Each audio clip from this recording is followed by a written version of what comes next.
Calisthenics एक ऐसी form of workout है जो कि एकदम फ्री है। जब मन किया तब कर सकते हैं, जहां मन किया वहां कर सकते हैं। और कैलिस्थेनिक्स से हम fancy movement like muscle up, handstand, pushup या फिर ऐसी एक्सरसाइज कर सकते हैं जो कि मैक्सिमम बॉडी बिल्डर्स के बस की नहीं होती। और ये सब करने के लिए हमें कुछ नहीं चाहिए, ना ही कोई जिम की मेंबरशिप, ना ही कोई इक्विपमेंट, जस्ट अपना बॉडी वेट। सुनने में तो काफी मस्त लग रहा होगा, इसलिए मैक्सिमम लोग कैलिस्थेनिक्स को तो सीखना चाहते हैं, लेकिन उन्हें इसके बेसिक्स नहीं पता, कहाँ से शुरू करे, कैसे शुरू करे, एक्सेट्रा। एंड ब्रो, अगर तुझसे अभी एक पुशअप भी नहीं लगता तब भी तू कैलिस्थेनिक्स को स्टार्ट कर सकता है। वीडियो को एंड तक जरूर से देखना, क्योंकि इस वीडियो में मैं तुम्हें कैलिस्थेनिक्स के सारे बेसिक्स क्लियर कर दूंगा।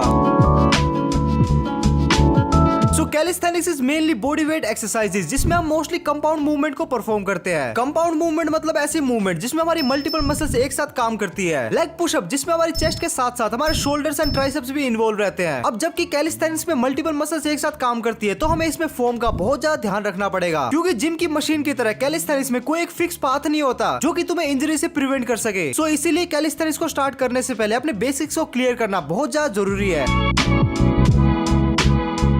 अब तूने कैलिस्थेनिक्स करने का मन बना लिया है तो तुझे कुछ चीजों की जरूरत पड़ेगी। सबसे पहले एक खाली जगह जहाँ पे एक पुलअप बार और साथ ही साथ एक डिप स्टेशन। अब इसके लिए सबसे बेस्ट प्लेस तो पब्लिक पार्क वाली जिम है, जहाँ पे अंकल लोग अंधाधुन गलत एक्सरसाइज करते हैं। लेकिन अगर तेरे एरिया में एक पब्लिक जिम नहीं है और तुझे वर्कआउट अपने घर पे ही करना है, तब तुझे एक पुलअप बार और डिप स्टेशन का बंदोबस्त तो करना ही पड़ेगा। इसके अलावा भाई एक अच्छी क्वालिटी का रेजिस्टेंस बैंड जरूर से खरीद लेना, क्योंकि स्टार्टिंग के दिनों में ये प्लास्टिक का टुकड़ा तेरी बहुत ज्यादा मदद करने वाला है। और इसके अलावा सबसे इंपॉर्टेंट चीज जो कि तुझे चाहिए वो है क्लियर माइंडसेट कि तुझे कैलिस्थेनिक्स से क्या चीज अचीव करना है, स्ट्रेंथ बिल्ड करना है, फैट लॉस करना है या फिर मसल बिल्ड करना है। उसके अकॉर्डिंग ही तू अपना वर्कआउट स्प्लिट बनाएगा, जो कि मैं आगे तुझे बनाना सिखाऊंगा। और भाई अगर कैलिस्थेनिक्स से तेरा मेन गोल फैट लॉस करना और एक एस्थेटिक फिजिक बनाना है, तो भाई तू सही वीडियो पे आया है।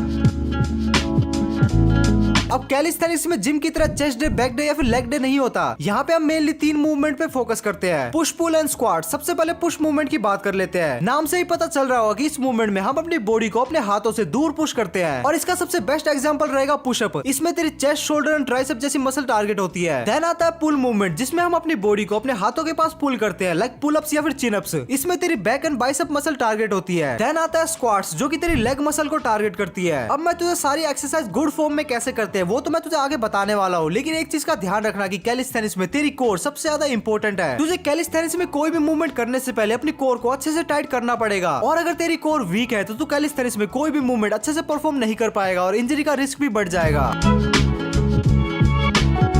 अब हमें पता चल गया कि कैलिस्थेनिक्स में बेसिक ही 3 मूवमेंट होती है, और इन्हीं 3 टाइप की मूवमेंट से हम अपना वर्कआउट बनाएंगे। लेकिन इससे पहले एक और डाउट है जो कि बिगिनर्स में आता है कि हमें वीकली कितने दिन ट्रेन करना चाहिए। तो इसका जवाब तेरी बॉडी तुझे खुद ही दे देगी। सो अगर तू एकदम ही बिगिनर है और फर्स्ट डे की ट्रेनिंग के बाद नेक्स्ट डे तुझसे तेरी बॉडी ना उठने की भीख मांग रही है, तो तुझे वीक में सिर्फ 3 दिन अल्टरनेटिव डेज पे ट्रेन करना है। और टाइम के साथ अगर तुझे ट्रेनिंग करते हुए 1-2 महीना हो चुका है और तेरी बॉडी भी अच्छे से रिकवर हो रही है, तब तू उसे वीकली 4 से 5 दिन भी कर सकता है। तो सबसे पहले हम बात करते हैं पुश मूवमेंट की, और कैलिस्थेनिक्स में सबसे बेसिक पुश मूवमेंट है हमारी पुशअप। और पुशअप तेरी चेस्ट, शोल्डर एंड ट्राइसेप को अच्छे से टारगेट करती है। सो अगर तुझे अपर चेस्ट टारगेट करना है तो किसी एक एलिवेटेड प्लेस पे अपने पैरों को कुछ इस तरीके से रख के तू डिक्लाइन पुशअप कर सकता है, और लोअर चेस्ट के लिए तू ऐसे इंक्लाइन पुशअप कर सकता है। और पुशअप करते समय इस बात का ध्यान रखना कि तेरी एल्बो कुछ ऐसे स्ट्रेट ना हो, बल्कि थोड़ी अंदर की तरफ टक्ड इन हो। और अगर तुझसे नॉर्मल पुशअप नहीं लगते तो कोई प्रॉब्लम नहीं है, तू नी पुशअप से अपनी जर्नी को स्टार्ट कर सकता है। और अपने शोल्डर को ट्रेन करने के लिए तू कुछ ऐसे पाइक पुशअप कर सकता है। इसमें तेरी डुई कुछ ऐसे ऊपर की तरफ उठी हुई होनी चाहिए, और तू अपनी बॉडी से कुछ ऐसे वी शेप को बनाएगा। देन तुझे अपने सर को आगे की तरफ फ्लोर के एकदम पैरेलल रख के कुछ ऐसे पुशअप मूवमेंट को परफॉर्म करना है। एंड ट्राइसेप के लिए तू कुछ ऐसे सीटेड डिप्स कर सकता है। अगर तुझे डिप्स नहीं लगता तो नो प्रॉब्लम, इनिशियली तू अपने फीट को अपनी बॉडी के पास रख सकता है। तेरे फीट तेरी बॉडी के जितने पास होंगे उतना ही इजी डिप्स होगा, और जितने दूर होंगे उतना ही मुश्किल होता जाएगा। सो अपने औकात अनुसार अपने फीट के डिस्टेंस को रखना, और इसमें तुझे अपने रेंज ऑफ मोशन का खास ध्यान रखना है। अगर तू बिगिनर है तो ज्यादा नीचे मत जाना, इससे तेरे शोल्डर पे एक्स्ट्रा लोड पड़ेगा। और डिप्स मारते वक्त अगर तुझे शोल्डर पेन हो रहा है तो डिप्स को वहीं रोक देना। और अगर तूने सीटेड डिप्स मास्टर कर लिए हैं तब तू पैरेलल डिप भी कर सकता है। और पैरेलल डिप के दौरान तू अपने आप को ज्यादा सपोर्ट करने के लिए कुछ ऐसे दोनों बार के बीच में रेजिस्टेंस बैंड को लगा सकता है, एंड सपोर्टेड पैरेलल डिप्स को परफॉर्म कर सकता है। एंड नेक्स्ट है पुल मूवमेंट, जिसमें तू करेगा pullups for your back and chin ups for your biceps. और अगर तुझसे पुलअप्स नहीं होते तब कुछ ऐसे रेजिस्टेंस बैंड को अपने पैरों और बार के बीच में लगा लेना और असिस्टेड पुलअप से स्टार्ट करना। इसके अलावा तू नेगेटिव पुलअप करके भी पुलअप्स की प्रैक्टिस कर सकता है। तो इसमें तुझे बार को ऐसे कूद के पकड़ना है और नीचे एकदम स्लोली आना है। अब अब नेक्स्ट हम ट्रेन करेंगे अपनी बॉडी के सबसे इंपॉर्टेंट मसल लेग्स को। अब लेग्स को ट्रेन करने के लिए तेरे पास सबसे इजीएस्ट ऑप्शन रहेगा बॉडी वेट स्क्वाट्स। लेकिन अगर तू एक बिगिनर है और तुझसे अपने बॉडी वेट के स्क्वाट्स नहीं लगते तो नो प्रॉब्लम, तू एक काम कर, स्क्वाट्स करते वक्त तू किसी भी चीज को पकड़ ले, इससे तेरी बैलेंसिंग की प्रॉब्लम एकदम खत्म हो जाएगी। और ऐसा करके तू स्क्वाट्स को परफॉर्म कर सकता है। तुझे स्क्वाट्स करते वक्त ये इमेजिन करना है कि पीछे तू किसी एक कुर्सी में बैठने वाला है। कुछ टाइम तक सपोर्टेड स्क्वाट्स करने के बाद तू वैसे ही नॉर्मल स्क्वाट्स करना शुरू कर देगा। एंड सेम प्रोग्रेसिव ओवरलोड के लिए तू अपने स्कूल बैग का यूज कर सकता है, अपने गुद्दे पे सिलेंडर रख सकता है। इसके अलावा अगर तुझे अपने क्वाड्स को एकदम आइसोलेट करके टारगेट करना है तो तू बुल्गेरियन स्क्वाट्स को ट्राई कर सकता है। इसमें तुझे अपने एक पैर को पीछे की तरफ किसी एक एलिवेटेड जगह पे रखना है। देन अपने फ्रंट लेग से तुझे सेम स्क्वाट्स के मूवमेंट को परफॉर्म करना है। और अपने आप को और भी ज्यादा चैलेंज करने के लिए तू अपने हाथों में कोई भी चीज जिसमें वेट हो उसको तू पकड़ सकता है। अब स्क्वाट्स इसलिए बेस्ट एक्सरसाइज है क्योंकि ये तेरे क्वाड्स के साथ साथ तेरे ग्लूट्स को भी टारगेट करता है और एंड तेरी लोअर बॉडी के स्ट्रेंथ को बढ़ाता है। अब तुझे इन्हीं सब वर्कआउट को मिक्स करके अपना एक वर्कआउट स्प्लिट बनाना है। जैसे कि तेरा एक बेसिक वर्कआउट स्प्लिट ऐसा दिखेगा। तू अपनी वर्कआउट की स्टार्टिंग कर सकता है 3 sets of pushup 12 to 15 rep से, then 3 sets of pullups 5 to 6 rep, then 3 sets of squats 8 to 10 rep. And इसके अलावा तू अपने कंफर्ट के हिसाब से भी इसको चेंज कर सकता है। जैसे कि अगर तुझसे पुशअप नहीं होते तो नॉर्मल पुशअप को रिप्लेस कर दे नी पुशअप से, पुलअप को तो रिप्लेस कर सकता है असिस्टेड पुलअप या फिर नेगेटिव पुलअप से। And same goes for squats. इसके अलावा तू पुशअप में पाइक पुशअप, इंक्लाइन या फिर डिक्लाइन पुशअप जैसी वेरिएशन को भी ऐड कर सकता है। एंड तू पुलअप के साथ चिन अप भी कर सकता है अपने बाइसेप्स के लिए। इसके अलावा अगर तुझे हैंड स्टैंड सीखना है तो दीवार का सहारा लेके खुद को हैंड स्टैंड पोजीशन में बस होल्ड कर। इससे तेरी बॉडी स्पेशली तेरे हाथों में हैंड स्टैंड के लिए स्ट्रेंथ बिल्ड होगी। एंड एक बार स्ट्रेंथ बिल्ड हो जाए तब तू बैलेंसिंग की प्रैक्टिस कर सकता है। लेकिन एक बात का ध्यान रखना कि वर्कआउट से पहले तुझे अपनी बॉडी को अच्छी तरीके से वार्म अप और स्ट्रेच करना है, क्योंकि अगर तू बिना वार्म अप और स्ट्रेच किए वर्कआउट करेगा तब तेरी इंजरी का चांस बढ़ सकता है। तो स्ट्रेचिंग में तू आर्म सर्कल कर सकता है, इससे तेरे शोल्डर अच्छे से वार्म अप हो जाएंगे। कुछ ऐसे टोर्सो ट्विस्ट कर सकता है, इससे तेरी लोअर बैक खुल जाएगी। इसके अलावा तू डेड हैंग कर सकता है, इंक्लाइन पुशअप कर सकता है और कुछ ऐसे वॉकिंग लंजेस कर सकता है। एंड आफ्टर वर्कआउट तुझे अपनी मसल को भी स्ट्रेच करना है। अपने शोल्डर के लिए तू कुछ ऐसे शोल्डर स्ट्रेच कर सकता है, लोअर बैक के लिए कोबरा पोज कर सकता है, लेग्स के लिए कुछ ऐसे quad stretch and hamstring stretch कर सकता है। जैसा मैंने तुझे पहले ही बताया कि कैलिस्थेनिक्स में तेरी कोर बहुत ज्यादा इंपॉर्टेंट है, तो वीकली 2 से 3 बार तू अपनी कोर को भी जरूर से ट्रेन कर लेना। इससे अगर तेरा ऑलरेडी बॉडी फैट परसेंटेज कम है तो तेरे एब्स तो दिखेंगे लेकिन तेरी कोर भी अच्छी खासी स्ट्रॉन्ग हो जाएगी।